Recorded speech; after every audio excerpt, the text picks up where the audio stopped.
to say Ric Flair. Okay, now what was it about Ric Flair? Because he's my favorite pro wrestler of all time. And you're going to hear many people, depending on what camp they're in, and again, wrestling is subjective. And people are going to say, if you've seen one Ric Flair match, you've seen them all. Well, that's like saying if you've heard one, Boston song or Led Zeppelin song or Metallica song, you've heard them all. Because everybody, every band plays within their structure of what they do. Every wrestler wrestles within the framework of what they do. So why would you say Ric Flair in your estimation? I didn't see American wrestling until 2 years after I was already wrestling. I didn't get any tapes. People forget that. I didn't own a video until my parents had one just as I was leaving home.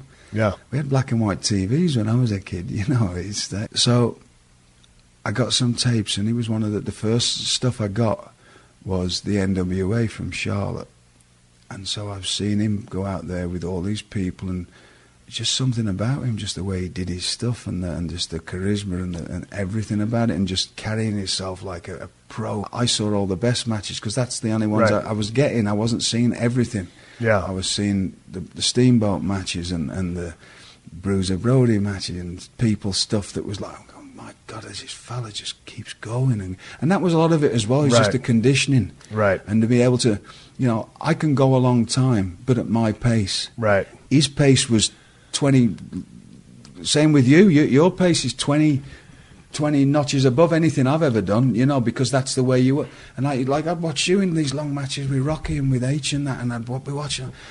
How do these fellas keep going? Most of them I was blowed up, but I kept going. No, but you kept going. But the thing about Flair was he'd know when things that needed to be put in motion, time to speed things up, time to shut somebody down, time to get a little heat, a little bit of hope, something. Yeah. His timing was just so good.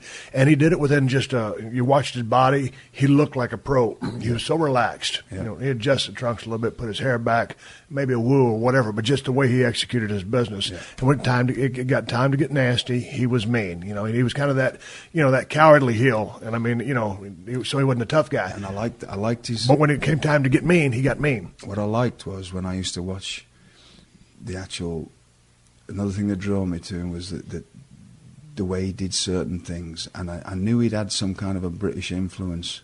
And then I found out later Billy Robinson. Yeah. Because the way he put a wrist lock on was the proper way to put a wrist lock on. Right. Instead of that old Chinese burn kind of thing that people do. I don't still get that. You know what I mean? But he put a proper wrist lock on. And little things that he did correctly. Right. I used to love watching Dory Funk Jr. I loved to watch Dory too. So I just liked the grinding and just the work standard. At first, when I started watching Dory Jr. stuff, and this was in a different frame of mind back in the early 90s, I mean, I was like, this guy's kind of boring.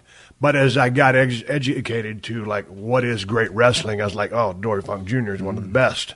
And I loved watching his stuff and still do. I mean, all of his stuff looked fantastic and totally credible. See, I have an open. There's certain ways I put myself in different times when I'm watching wrestling. Yes.